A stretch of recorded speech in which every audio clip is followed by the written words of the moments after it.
Buckle up, Fairfield Prep. It's Monday, March 2nd, 2015, and we're live from Studio 402B with lead anchors Ryan Matera and Andy Spangenberg. This is the Monday Report.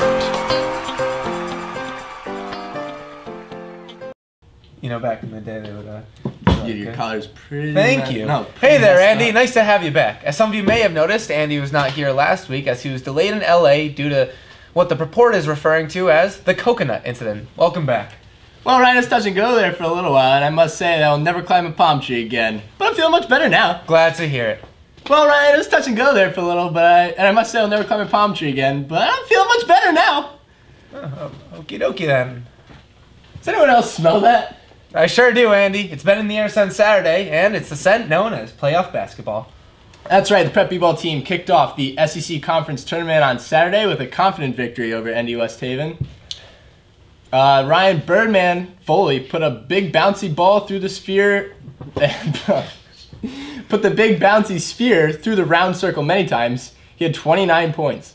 Our ballers are traveling to East Haven again tonight for a semifinal matchup against the Hamden Dragons, who, as well remember, took down our Jesuits, giving them the first regular season loss and their only regular season loss just a few weeks ago.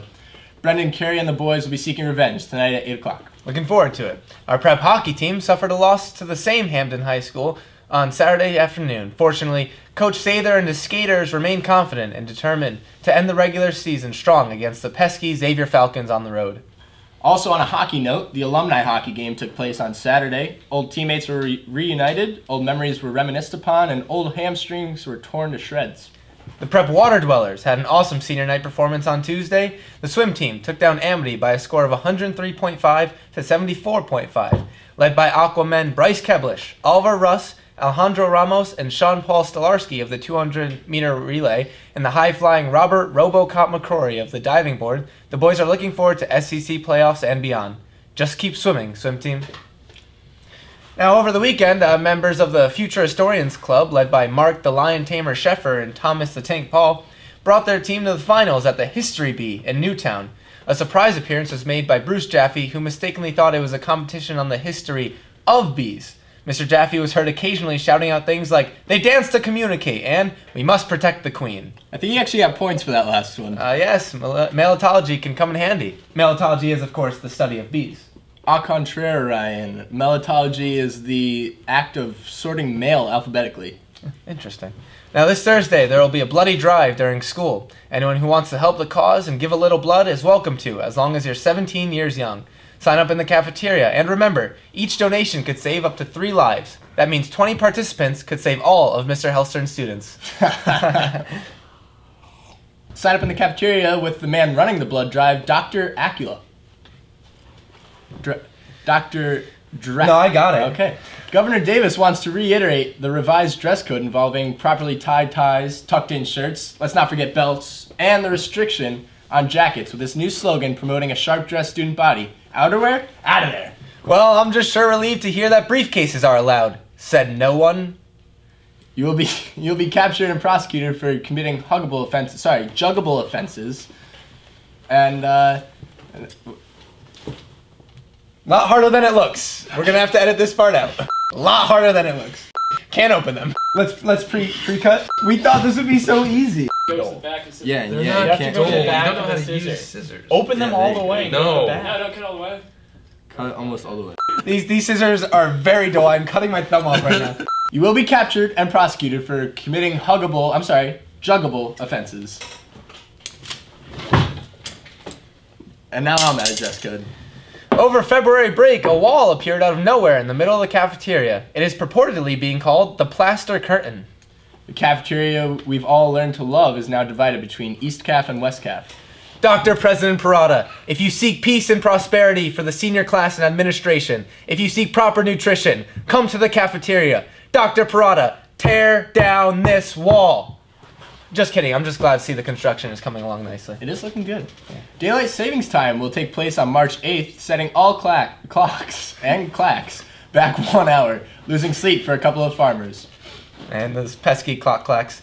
See, now I love daylight savings. A whole hour where you could do whatever you want, and then you get to redo it. Last year, I stole an airplane. No, that was real. I keep telling you this. That was a national story. That was on the news, the real news. Wow. Last Thursday, Prep's best and brightest students showcased their business proposals during an ultimate showdown of entrepreneurship. I hear several of them were hospitalized for boredom. Come on. What really matters is that one of those fine young businessmen could be the next Bill Gates. Or maybe even the next Tom Shea? Don't get ahead of yourself. Last Friday, freshmen and sophomores alike gathered in Brissette Gym for Prep's annual underclassmen semi-formal. Everyone was required to bring a date, to the disappointment of some students. As usual, teachers were on the lookout for any prepsters getting a little too boisterous. One student commented, "This is the most I've ever sweat." I can see where he's coming from. I'm pretty wet right now. In addition, Mr. Marshall and Mr. Sacerdote generously supplied bow tie lessons to the students before the dance began. There was a 1-hour delay this morning due to snow. This is on a separate note, which is the 1-hour delay is half of Dave Driscoll's normal day, even. All right, well, now I'd like to welcome to the show concerned student Dimitri Kasidis to talk about being a Greek student at an all-male high school. Hello, Dimitri. Now, I've always had a profound respect for the Greek culture, especially their cuisine. Now, what's your opinion on the prep cafeteria? Oh, I love it. Absolutely love it. I mean, yeah, they've had their hiccups, but who can blame them? They run a tight ship. And, you know, am I scared of Frank? Sure, but who isn't? One time, a student, was a quarter short, and he woke up with the head of a chicken parm panini, $4.50 under his bed sheets. It's great, though. I mean, I love the fruit bar. It's second to none, because there is none. Huh? I do think, however, that maybe, just maybe, we could try to cut down on some of our portions.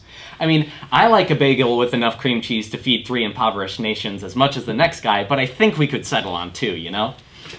Oh, but I love the layout.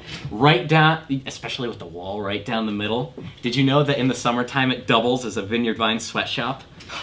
Yeah, it's great. It reminds me of Pizza Planet, you know, the entrance from Toy Story. I wish it would say something like, "Welcome to Pizza Planet," but like something about prep, you know? I mean, Pizza Planet isn't even real. I mean, there's one in Orlando, Florida, but it's not the same. It's just not the same.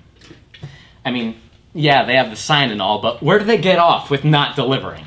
That's the whole point of the movie, is that they deliver, okay? And I know in the movie they don't go into detail, but allow me to gather my thoughts, sir. They don't go into detail, but do you really think that Pizza Planet sold soup in bread bowls? Don't get me wrong, I love bread bowls as much as the American-born Greek. But, you know, I think they could go without it. Of course I tried one, and as much as I loved bread bowls, I've never really been good at them. Let me explain. See, I get so excited about eating the bread that I don't eat the soup first. So now there's just soup lying all over the floor, and now there's a big mess everywhere. And I haven't even played the arcade games, which is what I've been saving Frank's quarters for. So you like the calf? Oh, it's lovely. All right, thanks, Dimitri. Concerned student Dimitri Kasidis, ladies and gentlemen.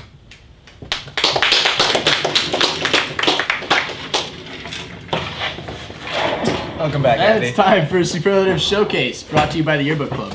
For the category of Worst Car in a Comedy or Musical, the award goes to Alex Ney. Wow. And the award for Flyest, as voted upon by seniors, goes to Mr. Bray Jackson. Congratulations, Bray and Ney. Thanks for listening, guys. Be sure to check us out on YouTube. Tune in next week where Mr. Carey will attempt to break the world record for most hugs in a minute. This has been the Monday Preport. I'm Ryan Matera. And I'm Andy Spangenberg. This week's Preport has been brought to you by Fairfield Prep's Extreme Billiards Club. It takes a lot of balls to play that game. Remember, friends, it's not just news. It's news. Have a great week, Fairfield Prep. Dun, dun, dun, dun, dun, dun, dun, dun, dun, dun, dun, dun, dun.